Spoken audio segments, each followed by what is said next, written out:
steam. We've got the latest. Plus, Mike Tomlin's his way through the postseason presser. We'll tell you the one reason he should want out of Pittsburgh right now. Plus, oh, what a game. The heavyweight title fight between the two MVPs. We'll tell you why actually neither of them is the player who will decide who wins as we get up against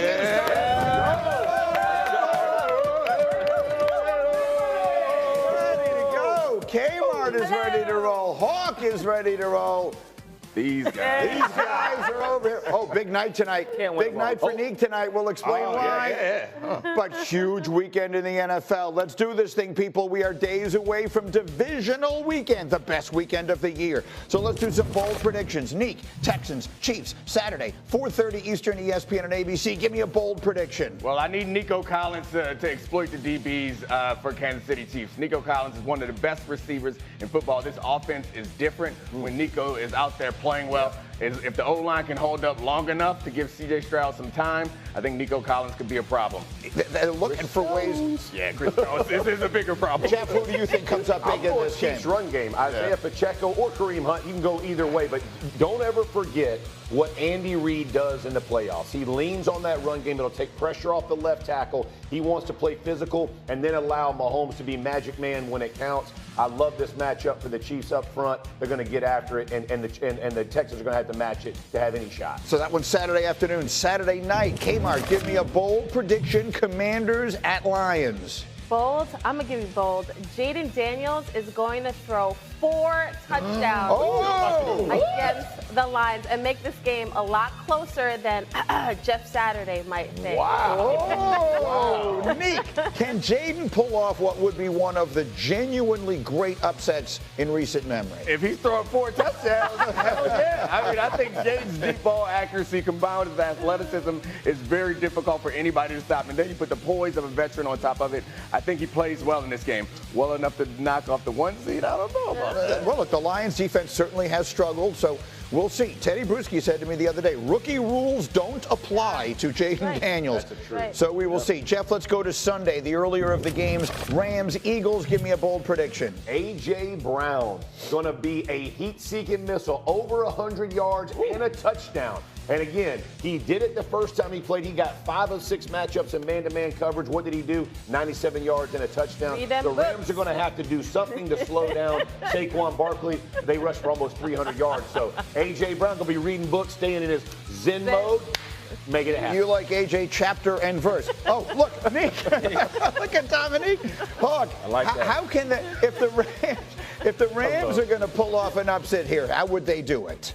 Matt Stafford makes things interesting. Matt Stafford is the best arm talent in the NFL. And when he's on, he is special. And if you saw him versus the Vikings very early, he was dialed in. Now, they'll have to figure out how to stop the run game versus the Eagles. But Matt Stafford is the equalizer. That was the throw. And then finally, Sunday night, this is we'll call it Ali Frazier. Hawk, give me a bold prediction, Ravens, Bills. A 100-yard receiving day for Amari Cooper. Now, when they played the Ravens in game 1, they had no threat down the field. Keon Coleman was young. Josh Allen was apprehensive of where and how to go there. Amari is the one that you trust in one-on-one. If he goes over 100, that's their best chance to contend with the Ravens. Kmart, thoughts? So this game, both of these teams will look a lot different. The Ravens at the time had the worst pass defense in the NFL. Their defense has gotten a lot better. But also, the Bills' roster looks different. Matt Milano did not play. Terrell Bernard did not play.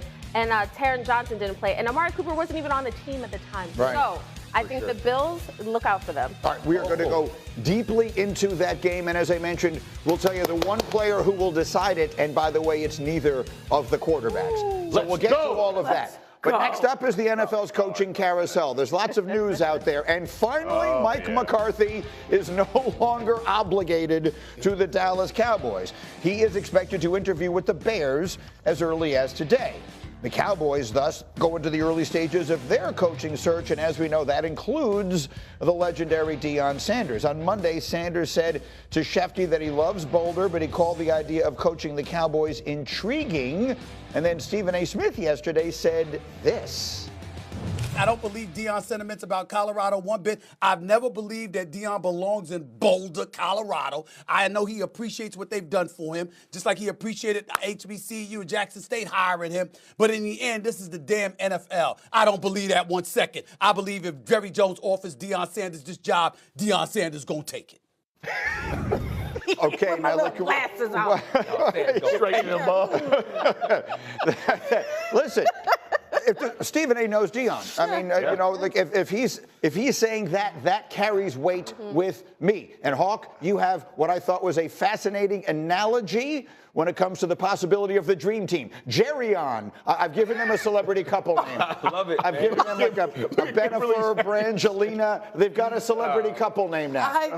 This is the dream team. They need to sign Jerry on to stop the run. They need to find D. Jerry on. So get in the middle and clog up that running back. The Jerry Jones D-tackle? What? Oh, sign me up for that. You tell me, everyone is all these guys over here yesterday spent the whole day telling me, oh, Deion doesn't want to be told by Jerry what to do all the time. You've got an analogy I like. A big dog in the room can smell another big dog in the room. There's going to be a respect for Deion in Dallas from Jerry because he won't have it any other way. Not only that, he's the only candidate that I can think of that can actually deal with all the things that come with Jerry Jones as a GM. From the antics to the boisterous quotes, the podcast, the attention, the distractions, it doesn't affect Deion. Deion damn near invented it. He knows the culture of Jerry Jones. He knows the culture and the spotlight that the star brings. I'm not kidding. Not even from a Deion perspective of will he take this? If I'm Jerry Jones, this is the only hire that makes sense to me right now. I'm at that point. Look at the two of them, by the way. I mean, you tell me that's not a dream team. Oh, my God. Look at the two of them right there. That's Jerry on. I don't disagree with anything that you're saying. My word. But the analogy about two big dogs in the room, they fight. And Jerry's like, you don't put two big, whatever you talk about these big dogs, they don't walk in and say, oh, there's a big dog, I'm a big dog, let's be friends. That's not what dogs do. May I? Man, there's a respect from big Not dogs. only that, but you know what Teddy said to me? Teddy Bruschi said, when we were talking about, I forget what, it was the Eagles. We were talking about the thing with the Eagles with A.J. Brown and everything.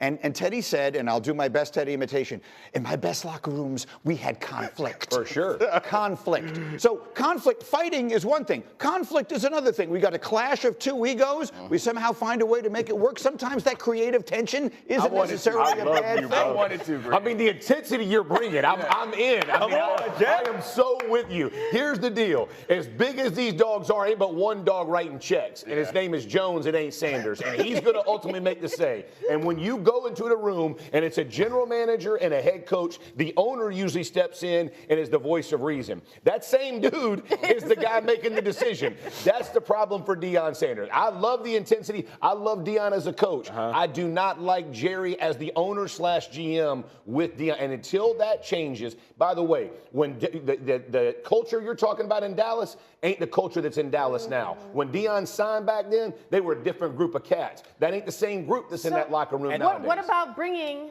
that cat into that locker room to bring back that culture? That's the whole point. And that's what I'm saying. It's not because, he understands that culture and he's able to jump into it. No, it's that the guys in that locker room now and the organization as a whole is trying to operate with that cachet that they had no contribution to. Now you have a guy like Deion being like, nah, that's not how things are in Dallas. You don't get to piggyback off of that. Right. We built this and we understand the standard to get there. Not only that, I know Deion is media, he's quotes, he's commercials, but Deion is an old school football guy. And that is what they need. He commands respect in that locker room from day one, from the coaching staff, his staff, from the front office, and from Jerry, because he has been the best at everywhere he's gone, and it's not all just, I mean, no one disagrees. I think we're having a couple different conversations. No one disagrees with can Deion do it? Is he capable? Right. Is he a good football man? Yeah.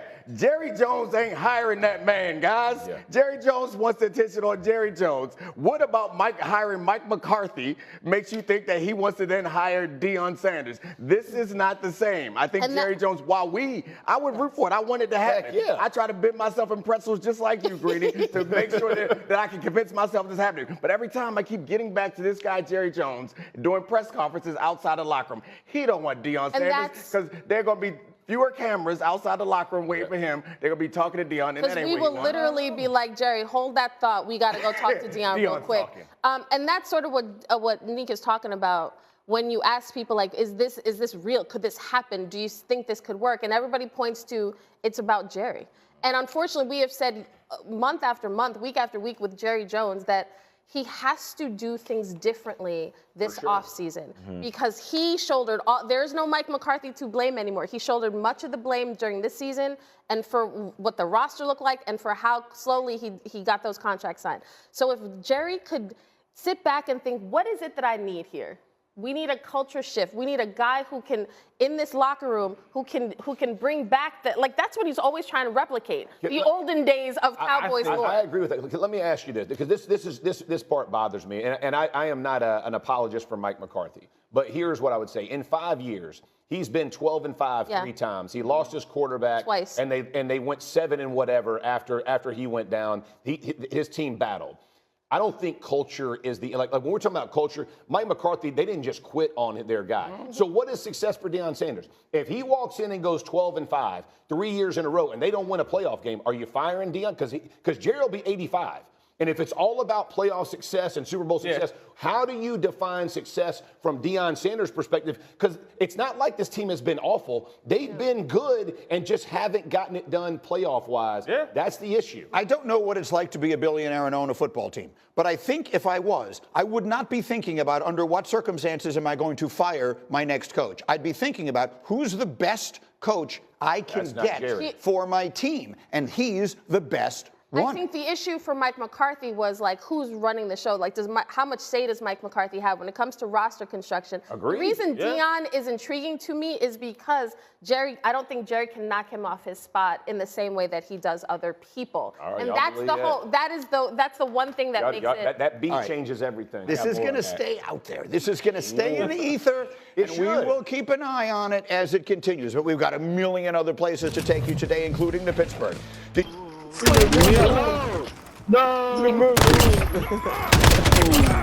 Leave. And they'll try again, 2nd and 10. They'll fake the handoff. Now Smith. He's taken down. This will be a Brown sack. Okay, you know my bias is about to come out here. A lot of people think that the offense is just moving in the wrong direction.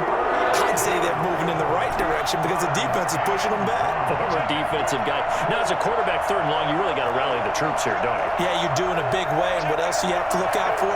More pressure coming at you because it seems to be working pretty well. 3rd and long, it's Smith escaping the pressure right. Slings this deep. This is caught inside the 15. And he takes it in. Touchdown, Washington.